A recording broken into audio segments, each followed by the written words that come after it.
this has had 6 full days to ferment. A lot of fermentation and bubbling has been kind of happening in there, but ooh, oh yeah, you can hear that. Can you? You might be able to hear the crackling. It's not super loud. Phenomenal. But the radishes are so crispy and almost juicy, and they absorbed all of that flavor. Like, they're pickled. They're essentially pickled. I mean, fermentation, kimchi is a form of pickle, but that is live, active, healthy gut bacteria.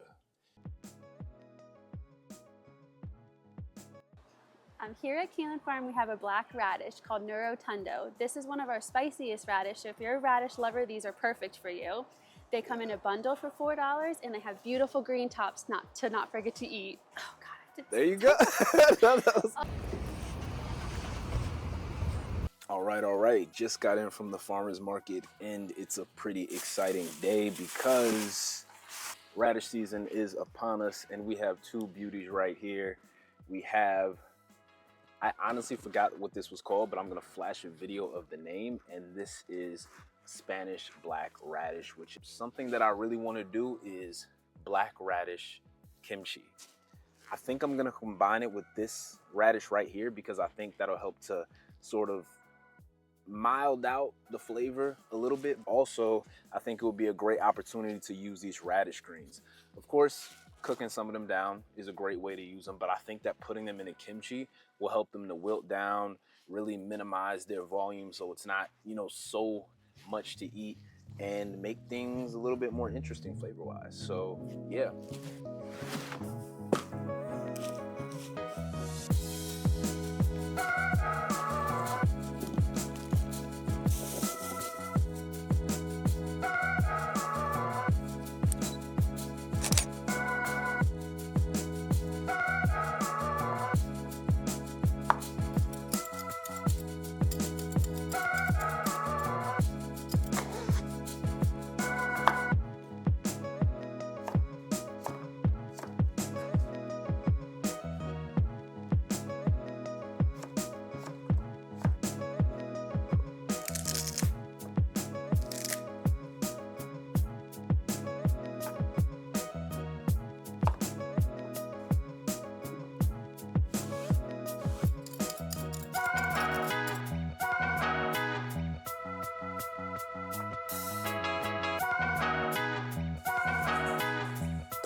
Yeah, let's try a bigger bowl, maybe.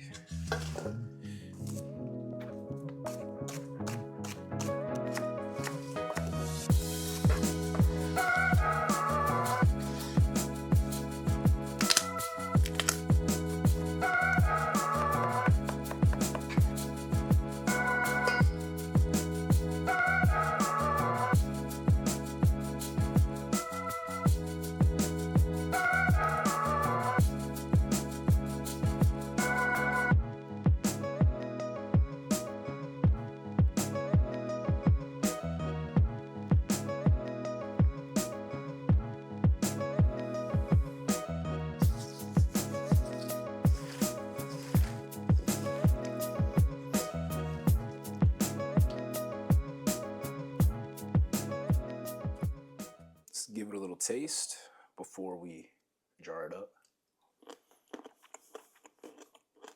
I'm not gonna lie, I love it just like this on its own. It's sweet, spicy, a little bit bitter from the ground white pepper and the garlic, and then the radishes also bring a really nice crunchiness, but also like an earthiness. That little bit of extra maple syrup or sugar or whatever sweetener you decide to use definitely makes a huge difference with rounding out those more bitter, earthy flavors that you find in the radish greens and the radishes.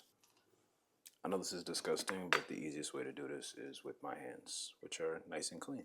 You definitely want to make sure you like pack it down.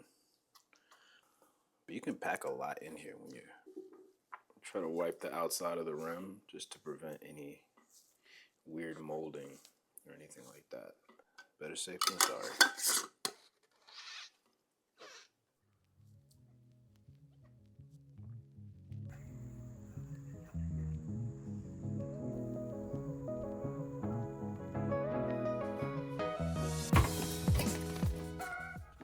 This is me from this distance.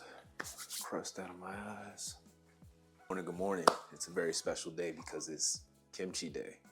And what we're making with that is some red tail grains polenta.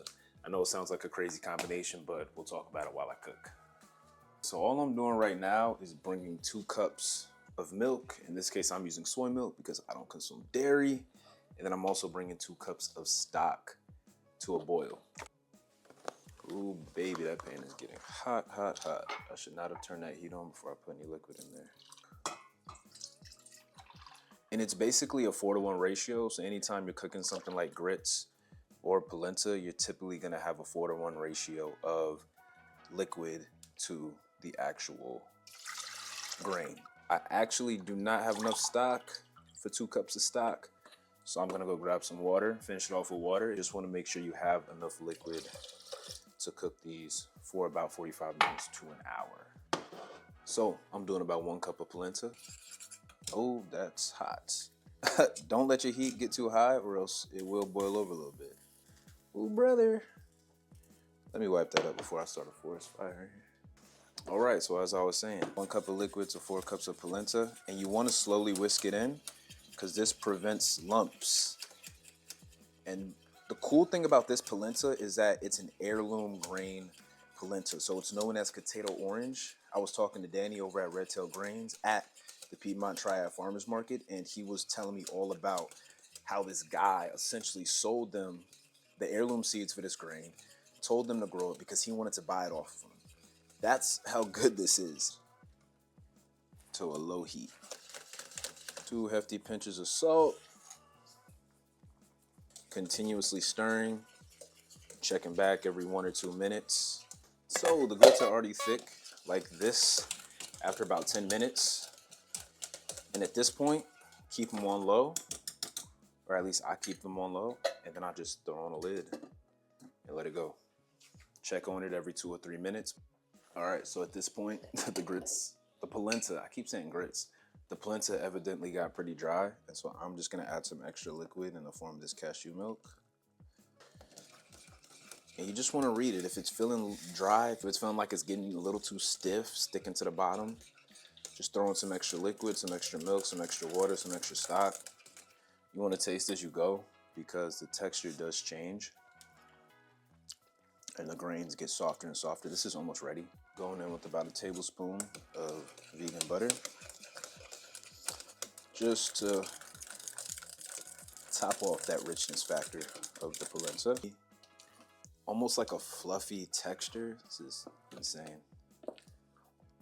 And that's what you want.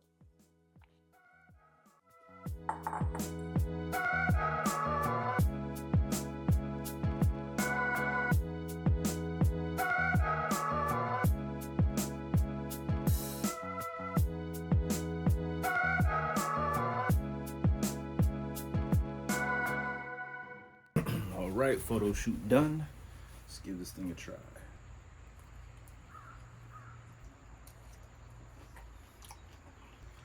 So traditionally, I'm sure a lot of you know, kimchi is served with rice. In this case, I use grits, which in some ways is super similar to rice. It's starchy, it's thick, it absorbs a lot of flavors. I really enjoy the flavor contrast, but I enjoy the textural contrast even more. The fact that the kimchi is cold, crunchy, very textural, and then you have the grits, which are looser, creamier, fluffier. It's very good. And the radish leaves, delicious. They have a little bit of bite, a nice sort of fresh, aromatic flavor. Not a lot of bitterness, but they're very tender, not chewy at all. I appreciate you. I love you. Stay safe, have fun, don't forget to smile. Check back in next time.